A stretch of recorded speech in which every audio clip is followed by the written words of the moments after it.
2%, down from its 3% projection last December and in line with the Bank of Korea's revised growth forecast released last week. At the same time, the government slashed its annual job growth estimates by around half, from 320,000 to 180,000 newly added jobs, citing relatively low consumption and investment. This comes after recent data showed that a monthly average of 142,000 new jobs were added in the first half of this year, marking the slowest job growth since the 2008 global financial crisis. There's growing uncertainty in global trade and the financial market due to the US-China trade spat and global monetary policy normalization. If we do not make efforts to solve the current situation, difficulties in growth and jobs will continue. Economic growth could slow down, job growth and income distribution may not improve in the short term. To help boost the local economy, Finance Minister Kim said the government will focus on job creation, income redistribution, and regulation reform. The government plans to increase fiscal spending by 4 trillion Korean won, or about $3.5 billion within its existing budget, by reallocating money from some of its state-managed funds. For an improvement in income redistribution, the government will support low-income earners by expanding earned income tax credits and hiking the basic pension for the elderly in the bottom 20% income bracket. Kim Hae-sung, Arirang News. Seoul has called on Japan to reverse its decision to start teaching high school students that South Korea's Dokdo Island is Japanese. The new teaching guidelines go into effect next year, sooner than previously planned. Oh Jung-hee has more. South Korea has sternly protested Japan's recent revision of its teaching manual, which intensifies territorial claims over South Korea's easternmost Dokdo Island.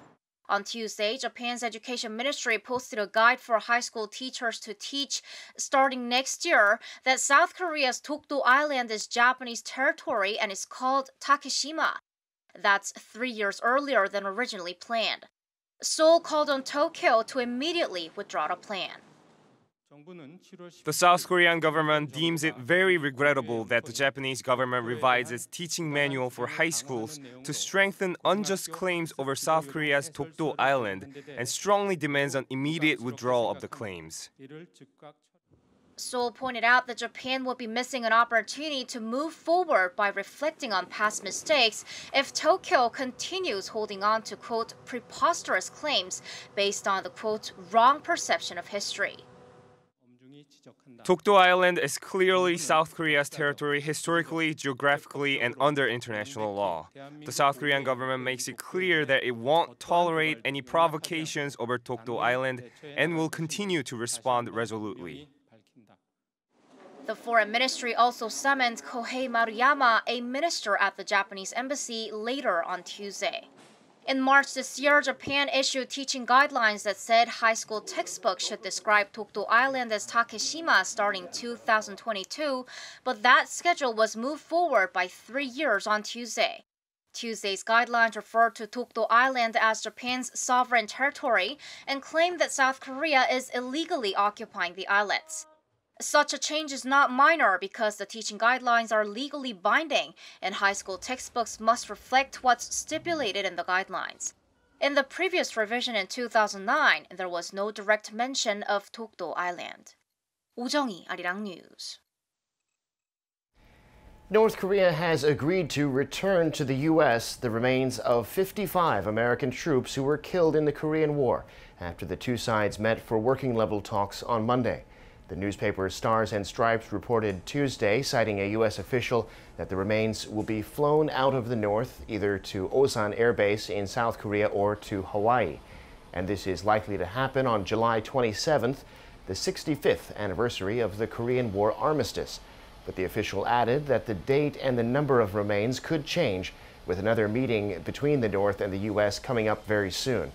And contrary to speculation, the meeting Monday did not cover other issues such as formally ending the Korean War. The South Korean government says it's investigating the possibility that North Korean coal was brought into the country last year via Russia, which would be a clear violation of UN Security Council resolutions. According to broadcaster Voice of America, an expert panel under the UN Sanctions Committee said in its annual report that the coal was shipped from the north to a port on Sakhalin and unloaded at the South Korean ports of Incheon and Pohang last October. It found that the ships that carried the coal were operated by Chinese companies. An official at Seoul's foreign ministry said that the government became aware of the cases in October and that it will try to confirm the report. The official also said South Korea is working closely with the international community to implement the sanctions on North Korea. South and North Korea's joint teams are off to a great start in table tennis this week at the Korea Open. In the women's doubles, the South's Seo Hyo-won and the North's Kim Song-hee won their first match Wednesday morning. They and another unified team have qualified to move on to the next stage. Kan Hyung-woo has the details. Table tennis players from 28 countries are competing in this year's Korea Open in Daejeon. So far, 3 of the joint South and North Korean teams are moving on from the qualification round. This morning in the women's doubles, it was the South's Seo Hyo-won and North Kim Song-hee.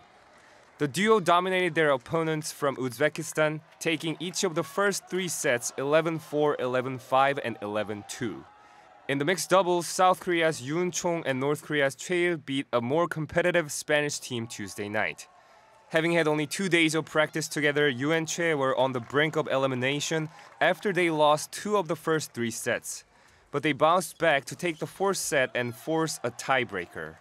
In that final set, Yoo and Choi found themselves in a hole again, down 9-7, but scored 3 unanswered points to take the lead, eventually winning the match 3-2. Quite honestly, I was overwhelmed when I hugged my partner Choi-il. I know it's not winning the tournament, but to me it was like winning the whole thing. Another joint team in the mixed doubles, Jang Woo-jin and Cha Yo-sim, glided into the last 16 after their Mongolian opponents withdrew. In the round of 16 on Thursday, a joint Korean team will face a pair from South Korea. Yoon Chung and Choi will take on South Korea's third-seeded duo Lee Sang-soo and Jeon Ji-hee. The joint team of Jang Woo-jin and Cha Yo-sim will face off against the second seeds from Hong Kong. Seo Hyo-won and Kim Song-hee will have to go up against the 2 Chinese players who are ranked number 1 and 2 in the world respectively by the International Table Tennis Federation. Kan Hyung-woo, Arirang News. I'm Devin Whiting, and those are your news headlines at this hour.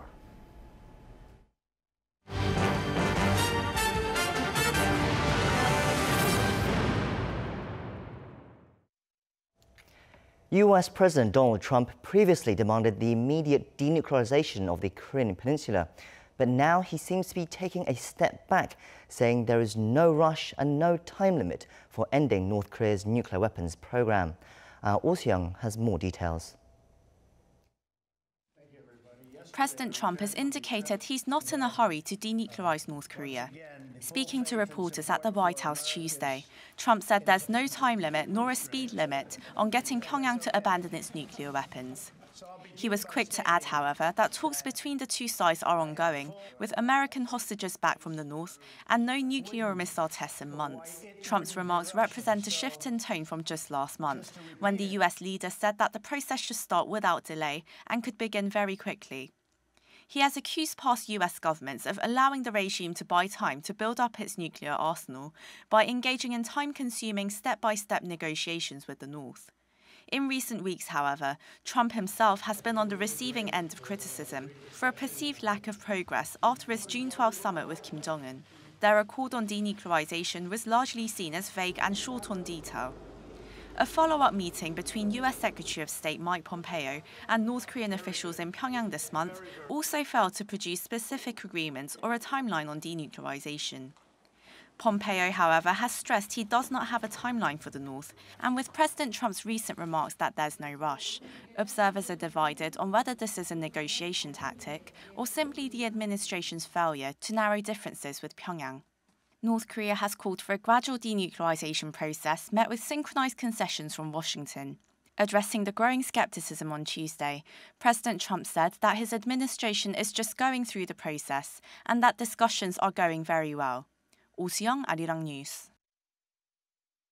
Now, joining us today is Professor Ju Jae-woo from Kyung University to talk us through some of these developments.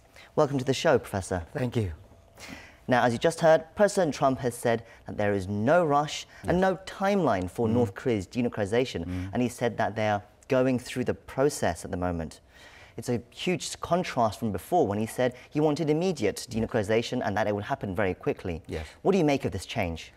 First, I think he realized how the process is going to be long and winding road, contrary to what he thought in the beginning, because he thought he could get everything out of the way immediately at once, you know, because America obviously had better offerings and better hands at the table.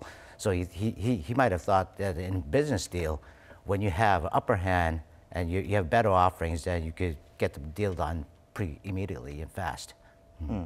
Does he have, I mean, why do you think he thought he had the upper hand?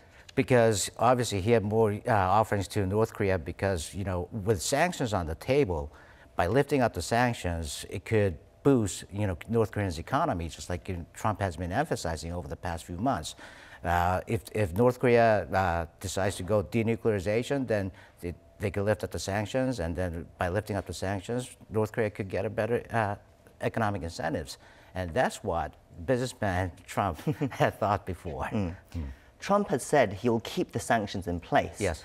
But is that enough to pressure North Korea? I mean, is North Korea is North Korea suffering because of these sanctions? Oh, very much, probably so, because just like Mr. Trump has emphasized before, and I think the South Korean government has agreed to that terms too, sanction has been really effective, and it has induced North Korea to come forward to dialogue with the United States as well as South Korea and China in the recent months.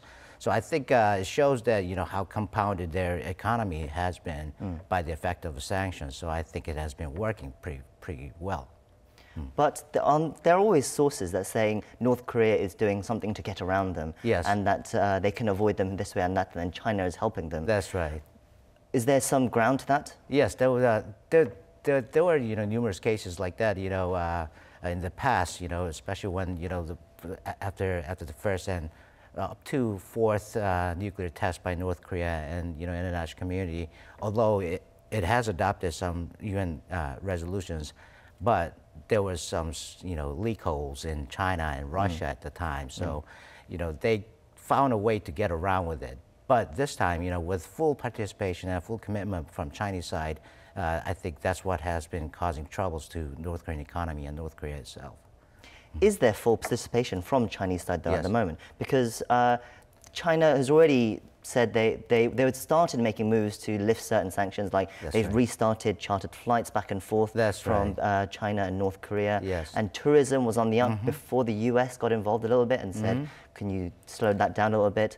But still, China, we don't really know there's also some illegal coal and oil shipping that we're hearing about with Russia as well. That's right. Is there? Like, is it really full participation from Russia and China? Up to that point, I think all these reports and allegations has been coming since North Korea has come forward to a dialogue, inter-Korean summit dialogue, and especially after, you know, June 12th, U.S. North Korea summit. But up until that point, there was certainly full Chinese participation in sanctions, and I think the United Nations has also endorsed and approved its efforts too.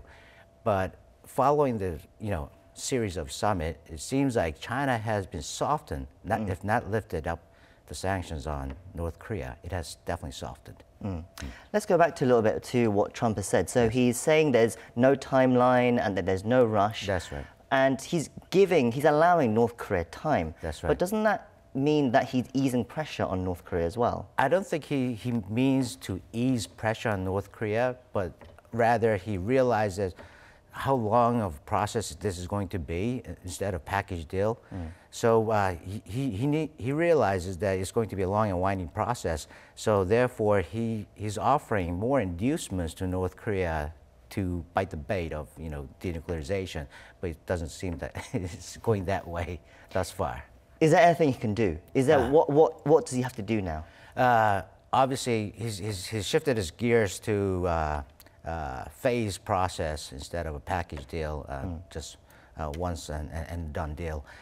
So he's shifted his gear to that position, to that direction, obviously. So he's going to have to apply more pressure as the process goes by phase. So he's going to have to take a phased approach, you That's think? right. That's the only way it will work? Yes. A question does occur to me right now. So do you think Trump is really interested in denuclearization? Because obviously, you know, he made the deal with Kim Jong-un, but the fact is, I mean, within his base in the US, politically, does he already have a win by the fact that he met Kim Jong-un already? Yes. Does he need a denuclearization for it to continue winning? I think that's a good question, but I don't think he has a personal interest in denuclearization of North Korea, if you ask me, because I think there's one indicator that we can apply, get a good reference from the past. That is the United States cooperation or consultation with international organization on this particular matter. If he's committed to denuclearization of North Korea, then he has to go forward with dialogue and consultation with international organizations such as IAEA, but he hasn't done that yet because the United States is not in the position to confirm or verify any of the nuclear facilities or any nuclear programs without the participation of IAEA. It cannot do it independently. So in order, if Trump is really interested, he has to show his commitment through international organizations, but he hasn't done that yet. Also, China throwing spanners into the works, as in he's accused China of meddling with North Korea. He's saying that China has put negative pressure on North Korea because of the backlash in retaliation to the trade war with the US. Does he have a point, do you think? He has a point. From an outside perspective, definitely he has a point. But if you ask the Chinese is going to totally deny it. Of course. Yes. They say it is two separate things. There's no connection between the two. So there's no connection, absolutely. So from an outside perspective, Trump definitely has a point. Do you think China would hold North Korea's situation almost hostage as part of this dispute with the US for trade? Do you think? Oh, it'll have to, because as shown in Trump's displeasure of Xi Jinping meeting up Kim Jong-un just prior to the US North Korea summit, he wasn't too pleased about it, and he wouldn't be displeased without any reasons. Yes. Let's move on to some other news that we're getting out from North Korea, in fact. So a couple of days ago, Kim Jong-un toured some construction sites. And it was reported on North Korean media that he scolded the North Korean workers at the construction site for taking too long and for the officials for not visiting the site often enough. That's right. How unusual is this? This seemed quite startling. Yes. But has this thing kind of happened before? No, it never happened before. It is definitely unprecedented. It's unprecedented that a top leader, the great leader, shows up at the economic site and scolds its workers. The workforces that the communism really cherishes and appreciates highly. So that has been really unprecedented. I think it shows, how North Korea is devastated with its productivity in the economic and industrial areas. So I think it shows that how North Korean economic situation is compounded. Is that showing like how much pressure is under on the economy, like with sanctions and everything else? That's right. I mean, to begin with, even without sanctions, we know how scarce the resources in North Korea. But with sanctions being put on and being applied, the resources is going to be scarcer, right? More scarce. So, for Kim Jong-un, he has to emphasize on the efficiency and the productivity. He cannot waste any more of resources, but the industrial workforce has to be really concentrating their efforts in, saving all these resources, scarce resources. Since the turn of the year, he does seem to be stopping all nuclear tests and missile tests, and he does seem to be focusing on the economy. How important do you think the economy is it for him right now? Oh, very absolutely, because we all know that on September 9th, North Korea is going to celebrate its, 70th anniversary of the nation's foundation. So, his country has been telling its people that how affluent the nation and state is going to be over the past 70 years, and it hasn't otherwise demonstrated so. So he's definitely cornered. So I guess to really greet this occasion with confidence, he has to show that the economy has been picking up in recent times. Let's move on to another report that's coming out at the moment. Is in the US, the report has been made that 2 shipments of North Korean coal were allowed into South Korea last year. Yes, that's right. Now, the South Korean government have said they did know about this, but they are still investigating the matter. Yes. What do you make of this latest report? It'll be a big blow to our, customs as well as government in terms of our credibility and credential. Should the report found to be truth. If that's the case, I think the international community will be scrutinized by the international community about our efforts and commitments to the, sanctions on North Korea, because already the international community is not too find it too pleasant with our approaches to North Korea, because our government has been really advocating for inter-Korean, economic cooperations and all these, economic projects with North Korea and so forth. So they're already doubting whether these games are going to stay within the park and play by the rules. So should this report comes out to be true, then I think that's going to be a blow. That's going to deal a blow to our prospect of inter-Korean economic cooperation too. Sure, it'll be a blow to our credibility, because it's something we let slip almost. That's right. It doesn't seem to be anything sinister. It seems to be that there was enough checks and balances in place to kind of stop this. Absolutely. But moving on to that point that you just said, South Korea said it will continue to place sanctions on North Korea, but at the same time it's also pursuing other economic exchanges and projects such as roads and rail and forestation constructions and all this kind of thing. The Seoul government Seoul officials have said that they will try to keep within the international sanctions limits. That's right. But how does South Korea balance these two things?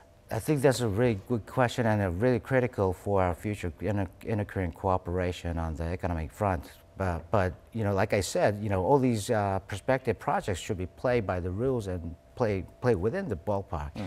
Otherwise, we'll be targeted just like China if we're sincere about our commitment to international community's efforts of sanctions on North Korea. So I think for our international status and profile, I think that's also a critical matter too. So here I think we have to absolutely abide by the rules and play within the ballpark. I think otherwise, we'll be under strong criticism from the international community.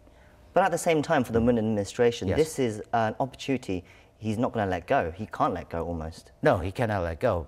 But, there are so many ways to pursue, inter-Korean economic cooperation within the rules, within the rules and, within the ballpark, that is set by the United Nations too. Because not all items and, materials and resources are sanctioned by the United Nations. Just like South Korean government has been emphasizing, roads and infrastructure projects, they're not subject to sanctions. So if we can keep that rule and play by the game without, for instance, rebating money to North Korean government, without any cash flows into the Bank of North Korea, then we'll be fine. What do you think is Moon Jae-in's objective with all these kind of inter-Korean relations? What is his ultimate goal, do you think? Absolutely. He wants to induce North Korea to denuclearization by offering all these economic incentives. And I think he first wants to prove that, how valuable and how, North Korea can appreciate, all these economic incentives in return of denuclearization. But before going to denuclearization, he wants to show that, economic incentives and how beneficial it could be to North Korean government. We're out of time, but thank you for coming in today and sharing us with your insights with us today. Thank you. Now that brings us to the end of our show. Do tune in to our later newscasts throughout the day for the latest updates. In the meantime, hope you're having a great day, and thank you for watching. Goodbye.